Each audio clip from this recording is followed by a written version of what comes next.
सरकार की स्वागत है आप सबका मेरे इस नए वीडियो में। बहुत दिनों बाद आप सबके लिए ये वीडियो लेके आया हूँ और बहुत ही अच्छा विषय लेके आया हूँ। कई लोगों के मन में ये सवाल होगा कि अगर हम बागेश्वर धाम जाते हैं और हमारा पर्चा नहीं बन पा रहा है किसी कारणवश, बहुत भीड़ होने के कारण, वैसे भी गुरुजी बहुत बिजी रहते हैं, तो लाखों करोड़ों लोग जाते हैं जिससे पर्चा बनता है एक दिन में 10-20 लोगों का। तो कई लोगों के मन में सवाल ये रहता है कि अगर हम बागेश्वर धाम जाते तो क्या हमारे पास परेशानी ज़्यादा है, तो क्या हम दूसरे धाम या दूसरे मंदिर या किसी तांत्रिक के पास या जो गांव में चौरा लगाते हैं ब्रह्म सन्यासी ऐसे के पास जा सकते हैं, या तो मुस्लिम जो चौरा लगाते हैं उनके यहाँ जा सकते हैं। तो कई लोगों का ये सवाल रहता है कि अगर वहाँ से आराम नहीं लग पा रहा बागेश्वर धाम से और इमरजेंसी है, कुछ ज़रूरी है, तो क्या करें, ऐसी जगह जाएं कि ना जाएं, क्या हुआ। क्योंकि गुरुजी तो अपनी वीडियो में बार बार यही बोलते हैं कि हम आपको बचा रहे हैं, आपको कहीं किसी टोपी वाले चक्कर में नहीं फंसना है। तो आपको करना क्या है, देखिए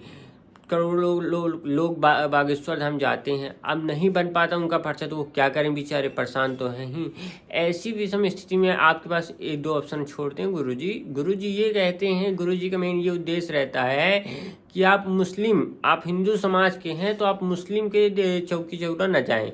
अब तो धीरे धीरे प्रथा बंद हो गई। पहले तो हमारे यहाँ भी था कि बोलते थे कि मुस्लिम के देवता ज़्यादा तेज होते हैं तो उनका वीरा पहन लो तो अपने को कुछ नहीं होगा।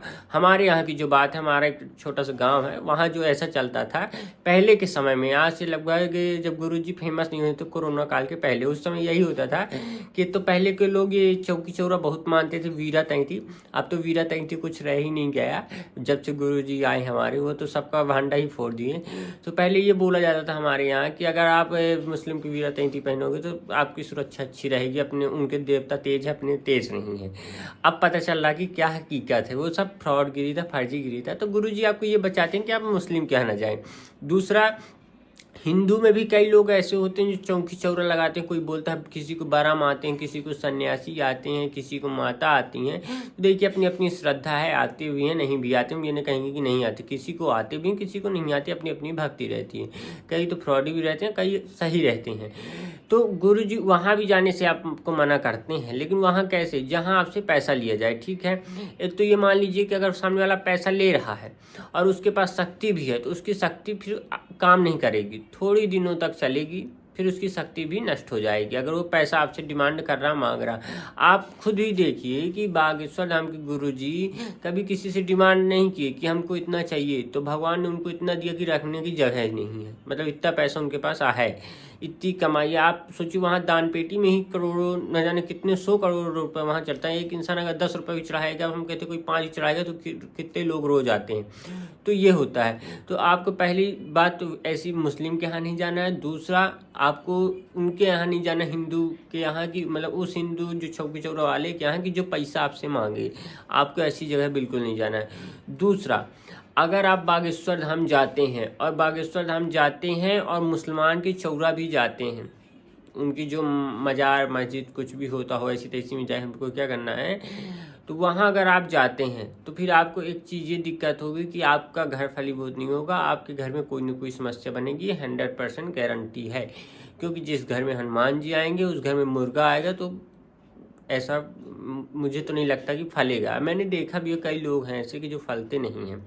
तो आपको विशेष तौर पे ध्यान देना है कि अगर आप हनुमान जी की पूजा करते हैं, बालाजी की पूजा करते हैं, श्री रामचंद्र जी की, मतलब आप किसी भी अच्छी देवी देवता, अपने हिंदू देवता की किसी भी देवता की मन लगा के पूजा करते हैं, तो अगर आपने मुस्लिम के घर का वीरा बांधा है, अपने घर में बांधा है, अपने शरीर में बांधा है, तो आपको पूजा फलीभूत नहीं होगी 1% भी। फिर आप पूजा करना छोड़ दीजिए, हिंदू धर्म छोड़ दीजिए, बढ़िया मुस्लिम टोपी पहनिए, मुस्लिम धर्म अपना लीजिए, ठीक है। तो आपको ये ध्यान देना विशेष तौर पे कि आपको उनके वहाँ नहीं जाना है, आपको अपने भगवान को पूजना है। जो भी मनोकामना है पूरी होगी। देखिए समय से पहले कुछ नहीं होगा, जो समय आने पर ही होगा।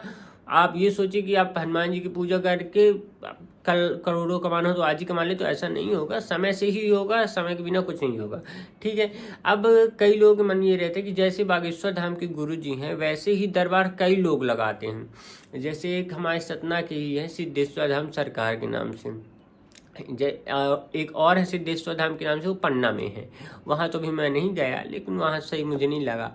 और एक मैहर में भी अब हमारी दरबार लगने लगा। कई ऐसी जगह दतिया में भी है, बागेश्वर धाम छतरपुर के आसपास कई, वहाँ भी कई दरबार लगते हैं।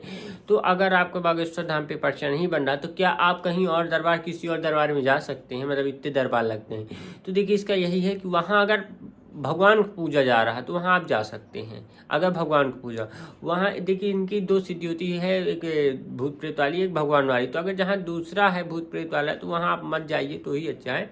लेकिन जहाँ भगवान को पूजा जा रहा है वहाँ आप कहीं भी जा सकते हैं। मान लीजिए आप बागेश्वर धाम जा रहे हैं और आपका पर्चा नहीं बन रहा, अब आपको किसी दूसरे धाम जाना है जहाँ सेम बालाजी हों, मतलब हनुमान जी हों, बालाजी हों, राम जी हों, कोई भी भगवान हो, उनको पूछ के कोई सिद्धि किया हुआ वहाँ पर्चा बनाता हो तो वहाँ आप जा सकते हैं। बस आपको करना क्या है, अगर पैसे वाला काम हो रहा है तो बिल्कुल नहीं जाना आपको। अगर पैसे वाला काम हो रहा है तो, पैसे वाला काम हो तो कहीं भी नहीं जाना आपको, फिर सीधे बागेश्वर धाम में जुड़े रहिए, आज नहीं तो कल आराम लगेगा। ये यकीन मानिए कि अगर आपका बागेश्वर धाम में पर्चा नहीं भी बनता तो पहली बात तो आप पर्चा के लिए मत जाइए, आप आराम पाने के लिए जाइए। जो भी आपकी समस्या हो उसको, उसका समाधान पाने के लिए जाइए, ठीक है ना। उसका समाधान आपको मिलेगा। अगर आपका पर्चा नहीं बनेगा फिर भी मिलेगा, हमारे साथ हुआ इसलिए हम बता रहे हैं। तो आपको ये चीज़ जरूर ध्यान देनी है। अगर आपको कुछ ऐसा बागेश्वर धाम के प्रति सवाल आता है, सिद्धेश्वर धाम के बारे में पता करना है, सतना में कहाँ है, क्या कुछ भी सवाल आता है, तो हमारा व्हाट्सअप नंबर हम आपको दे देंगे, उस पर आप कांटेक्ट कर सकते हैं। व्हाट्सअप मैसेज कीजिएगा तभी हम आपसे बात कर पाएंगे। कॉलिंग के लिए हम सिम बंद रखते हैं क्योंकि बहुत ज़्यादा कॉल आती हैं, तो आप व्हाट्सअप मैसेज कर सकते हैं। तो देखिए यही है कि अगर आपको बागेश्वर धाम जाना है तो फिर आपको मुस्लिम के यहाँ नहीं जाना, ढोंगी पाखंडियों के यहाँ नहीं जाना, जहाँ राम जी की पूजा हो रही हो वहाँ आप जा सकते हैं। वहाँ ऐसा कुछ भी नहीं। कई मेरी वीडियो देख के सिद्धेश्वर धाम जाना चाहते हैं, कई गए भी हैं, हमसे ही संपर्क करके गए, लेकिन उनके मन में यही रहता है कि हम बागेश्वर धाम जाते हैं तो कहीं सिद्धेश्वर धाम जाए तो वहाँ का बिगड़ जाए। तो देखिए ऐसा कुछ नहीं है, हनुमान जी यहाँ भी है, हनुमान जी वहाँ भी है, तो आप ऐसी जगह में जा सकते हैं। मैं ये नहीं कहूँगा आप सिद्धेश्वर धाम, आप कहीं भी ऑल इंडिया में जाइए। ये बताइए अगर आप कहीं जाते हैं तो आपके घर के पास एक मंदिर है तो क्या आप दूसरी एक मंदिर जाएंगे? तो जब कभी वहाँ से निकलेंगे तो दूसरी मंदिर ना जाएंगे, बोलेंगे हम वही मंदिर जाते तो ये मंदिर ना जाएंगे। तो जहाँ भगवान है वहाँ आप जा सकते हैं। हाँ, जहाँ दूसरी शक्ति है वहाँ आप नहीं जा सकते, जहाँ अपने भगवान हिंदू देवी देवता है वहाँ आप जा सकते हैं। आज वीडियो इतना ही दोस्तों, मिलते हैं अब किसी नए वीडियो के साथ नए विषय में। उसके पहले हमारा चैनल अचिंत्य तिवारी सब्सक्राइब कर लीजिए, बेल आइकन प्रेस कर लीजिए, वीडियो को लाइक कर दीजिए। कोई भी मन में सवाल हो तो आप कमेंट कर सकते हैं या तो व्हाट्सएप पे मैसेज में बात कर सकते हैं। जय श्री राम, जय बागेश्वर धाम सरकार की।